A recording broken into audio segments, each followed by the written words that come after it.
Assalamualaikum warahmatullahi wabarakatuh.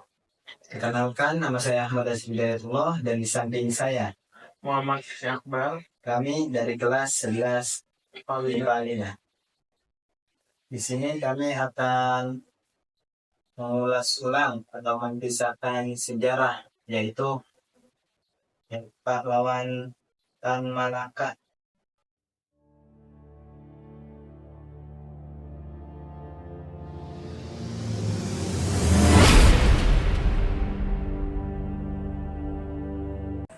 Tentang seorang aktivis atau juga seseorang yang memiliki andil atau peran yang menurut saya cukup vital dalam upaya kemerdekaan negara Republik Indonesia, dan salah satu orang yang menggagas suatu ide yang sekarang dipakai dalam sistem negara Republik Indonesia, yaitu Datu Ibrahim Sutan Malaka, atau yang kerap dipanggil dengan nama Tan Malaka. Silakan biografinya, Chef. Biografi Tan Malaka atau sering dikenal sebagai Datu Ibrahim Sutan Malaka lahir pada tanggal 2 Juni 1897 di Nagari Pandan Gadang di Padang dan wafat pada tanggal 21 Februari tahun 1949 di Selok Panggung, Kabupaten Kediri. Dia merupakan seorang aktivis intelektual yang telah banyak menuangkan ide-ide dan pemikirannya, baik dalam jurnalistik maupun karya bukunya. Dia juga dijuluki sebagai Bapak Republik Indonesia karena ia adalah tokoh pertama yang mengemukakan konsep republik sebagai sistem yang digunakan untuk negara Indonesia dalam bukunya yang berjudul Narasi Republik Indonesia menuju Republik Indonesia pada tahun 1924. Mendahului konsep Hatta dan Soekarno sekaligus buku yang menginspirasi Soekarno-Hatta untuk memakai sistem republik sebagai sistem pemerintahan Indonesia. Lalu untuk selanjutnya saya akan menjelaskan bagaimana cara tokoh tersebut, yaitu Tan Malaka, bagaimana cara dia untuk memperjuangkan kemerdekaan Indonesia dan satu orang yang berperan dalam memperjuangkan kemerdekaan Indonesia. Bagaimana sih cara memperjuangkannya? Nah, cara memperjuangkannya itu sebagian besar dia melalui aktivis, terus ada beberapa juga yang melalui jurnalistik. Jadi sebelum itu Tan Malaka itu sebenarnya adalah orang yang tinggal di Padang, orang yang memiliki pemikiran yang cukup radikal, yang dimana dia itu orangnya cukup keras kepala juga, karena dia itu memang benar-benar sesuai dengan pemikiran dia. Kalau dia merasa pikiran dia benar, maka dia bakal tetap memegang teguh gitu. Bahkan dia tidak segan-segan untuk mengkritik baik itu pemerintah kolonial, bahkan pemerintah Indonesia sekalipun, yaitu contohnya aja Sultan Syahrir yang saat itu menjadi Perdana Menteri pertama Indonesia sempat dikritik oleh Tan Malaka. Lalu karena itu juga dia disebut sebagai buronan abadi. Dia disebut sebagai buronan abadi karena pemikiran yang sangat radikal itu, pemikirannya yang sangat idealis dan sangat tajam. Dia itu nggak memilah-milah, mau itu siapapun, mau itu orang besar atau siapapun. Kalau menurut dia hal itu salah, maka dia itu akan mengkritiknya dengan secara radikal, terbuka, terang-terangan, dan sebebas dia, semua dia mungkin.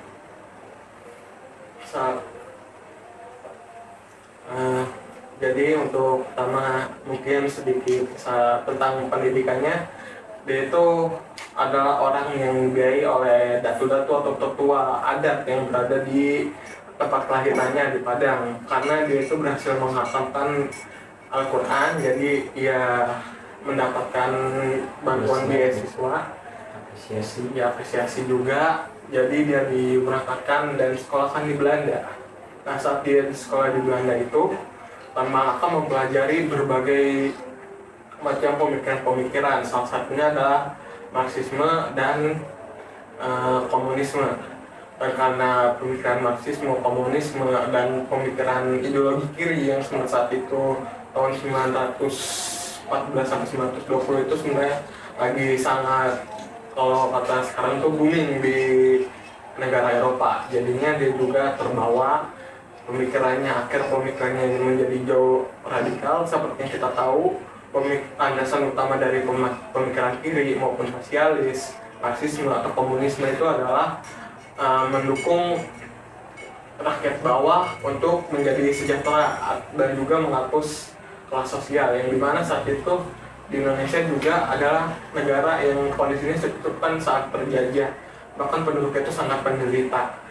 Jadi masuk ideologi kiri itu ke orang Indonesia itu kayak mendarah daging itu, jadi kayak benar-benar rasa senasib, kayak dia tuh merasakannya. Makanya ideologi kiri itu mudah dirasakan, dan juga Tan Malaka juga mudah dalam memahaminya. Dan karena itu dia juga banyak bertukar pikiran, dia rajin membaca buku, dia juga suka bertukar pikiran, terus belajar sesama ke sana kemari, dan akhirnya membuat pikirannya itu menjadi semakin tinggi, menjauh. Dan pemikirannya itu ia gunakan untuk menulis baik itu dalam sebuah koran berita, dalam radio, ataupun dalam menulis bukunya. Dia mengutarakan pemikirannya yang sangat radikal itu untuk kepentingan seseorang maupun untuk kepentingan negara. Salah satunya adalah buku Naar de Republik, yang artinya Menuju Indonesia Merdeka, yang ia tuliskan pada tahun 1924. Buku ini adalah buku yang sangat penting. Kenapa penting? Karena buku ini adalah buku yang menginspirasi Soekarno sekaligus Muhammad Hatta untuk memakai sistem republik sebagai sistem dari negara Indonesia. Orang yang pertama yang memperkenalkannya itu adalah Tan Malaka. Jadi bisa dibilang siapa Bapak Republik Indonesia sebenarnya itu adalah Tan Malaka, bukan Soekarno maupun Hatta, karena dia yang pertama. Cuman ya memang beberapa orang ada yang tidak tahu untuk anak sekolah seangkatan saya mungkin. Jadi selain itu juga buku Tan Malaka juga banyak bukunya, dan omongan-omongannya dan pemikirannya yang membakar semangat para pemuda dan juga para orang-orang di Indonesia untuk memperjuangkan kemerdekaan Indonesia. Karena dia itu orangnya itu radikal, jadi dia menularkan radikalnya, keberaniannya, dan keras kepalanya kepada para pejuang. Jadinya para pejuang itu juga termotivasi dan sangat semangat, dan itu sangat membara. Makanya saat dari tahun 1924 terus 1925 sampai 1944 atau 45, Tan Malaka itu selalu diburu oleh pemerintah kolonial, karena dia itu adalah sebuah ancaman besar selain Soekarno. Bahkan Soekarno karena kepintarannya atau kejeniusannya, dalam beberapa orang sejarawan dan emang ada catatannya juga, dikatakan bahwa saat peristiwa agresi militer Belanda II di Yogyakarta, penangkapan Soekarno Hatta, di situ Soekarno sebelum kejadian itu sudah menulis kepada Tan Malaka, jika terjadi apa-apa pada Soekarno Hatta, orang yang akan menggantikan Soekarno Hatta menjadi presiden itu adalah Tan Malaka. Dan saat tahun 1946-1948 sebenarnya Tan Malaka udah sempat public speaking atau mengatakan kalau dia itu mendapatkan surat ini dari Soekarno. Cuman kebanyakan dari orang itu tidak percaya, karena statement buruk Tan Malaka itu sebenarnya udah kuat, karena dia itu nggak hanya berani untuk mengkritik abis dari kolonial, tapi mengkritik orang sebangsanya sendiri juga dia sangat berani, sangat radikal gitu saya. Ya. Salah satunya Sultan Syahrir yang saat itu dikritik sistemnya yang sangat sosialis pas dia jadi Perdana Menteri Indonesia. Iya. Jadi ya karena statement itu banyak orang yang nggak suka, jadi kayak ngiranya wah ini bohong nih. Oh, iya. Nah, jadinya sampai akhirnya salah satu letnan pak apa ya, saya lupa, pokoknya itu dari pasukan Jawa Jawa Jawa Tengah ya kalau nggak salah, Jawa Tengah 4 kalau siapa gitu memerintahkan kepada perwiranya Letkol untuk memburu Tan Malaka untuk dibunuh, dan akhirnya Tan Malaka itu tertangkap pada tahun 1949 di kaki gunung yang ada di mana, daerah mana tempat wafatnya? Di Kediri, Oh, di iya, Parang Panggung. apa, Panggung. Sel Panggung. Nah, gitu.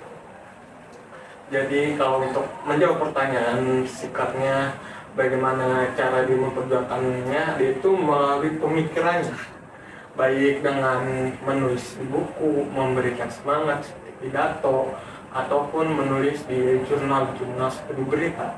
Salah satunya yang paling utama dari dia itu adalah karya bukunya yang berjudul Tak Ada Republik Indonesia.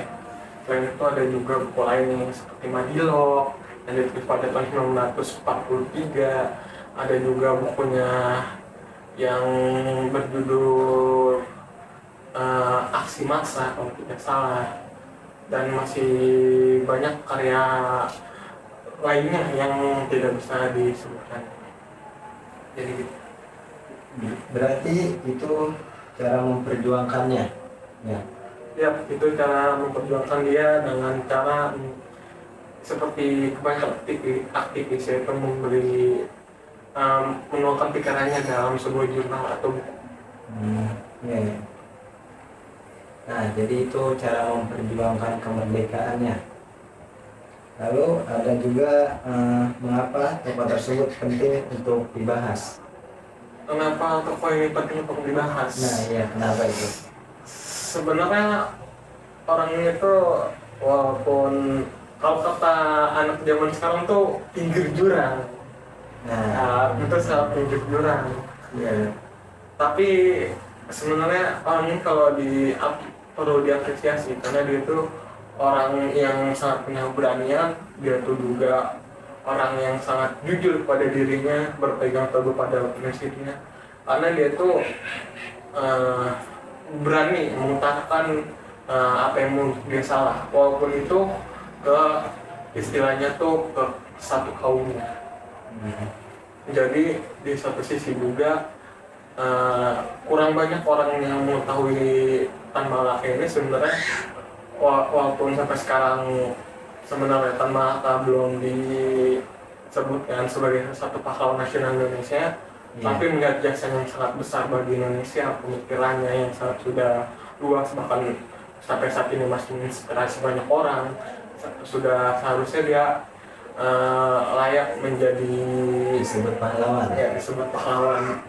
Terlepas dari dia sebelumnya pernah menjadi anggota PKI, walaupun sebenarnya dia juga orang yang sebenarnya dibenci sama musuh saat itu, karena Tan Malaka itu salah satu orang yang menolak juga berusaha untuk mencegah musuh melakukan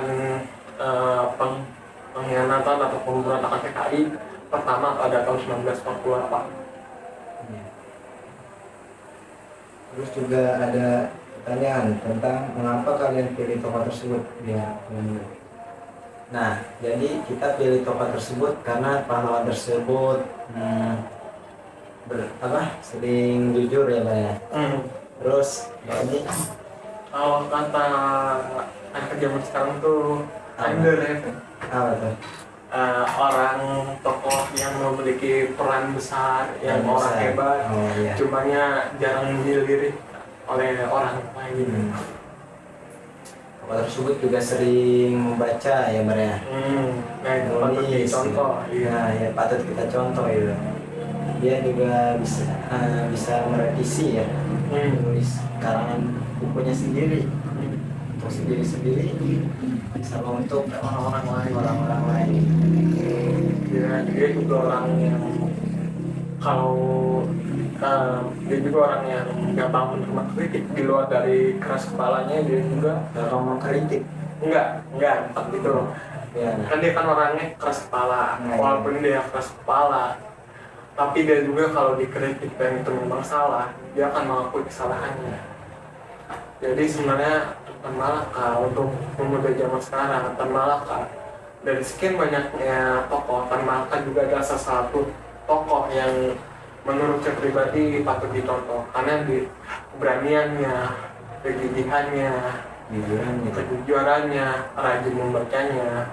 Karena dari Tan Malaka ini, dari riwayat hidupnya, itu adalah sebuah contoh nyata gimana seseorang bisa menjadi sangat pintar, bisa menjadi sangat luar biasa dan mampu mempengaruhi banyak orang. Karena ia itu bukan hanya orang yang hanya diam terus apa ininya itu, tapi dia juga melakukan kerja keras nyata dengan cara dia rajin membaca, menulis, beribadah juga. Ibadah juga termasuk Masuk karena seperti poin awal yang tadi sebutin, dia itu dibiayai sekolah Belanda karena dia itu berhasil menghatamkan Quran 30 juz.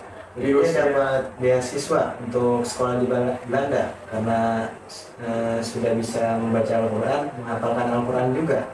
Kalau untuk apa tadi mendapatkan beasiswa, bisa dibilang gitu, cumannya mendapatkannya di sini bukan dari pemerintah negeri. Jadi dia tuh jadi warga kampung atau datu-datunya pemimpin adat itu mengumpulkan dana, menyumbangkan dana untuk menyalakan Tan Malaka karena mereka percaya dengan potensinya yang bahkan saat itu belum di umur 20 tahun kalau tidak salah, tapi sudah berhasil menghatamkan Al-Quran dan pemikirannya juga sangat luar biasa jenius. Jadi para tetua adat itu dan orang-orang biasanya menaruh harapan besar pada Tan Malaka agar ia bisa menjadi salah satu seorang yang dapat membawa kemerdekaan ke negara Republik Indonesia pada saat itu. Udah gitu saja ya. Ya, kurang lebihnya gitu aja. Di sini kita juga masih belajar. Jika ada kesalahan, mohon dimaafkan. Jika ada kekurangan, mohon dilengkapi, dimaafkan juga. Kami di sini masih belajar, kami menerima segala kritik. Jika ada kekurangan, silakan diutarakan. Kami dengan senang hati akan menerimanya. Sekian presentasi dari kami dan ulasan dari kami. Lebihnya mohon maaf. Wassalamualaikum warahmatullahi wabarakatuh. Terima kasih. Terima kasih.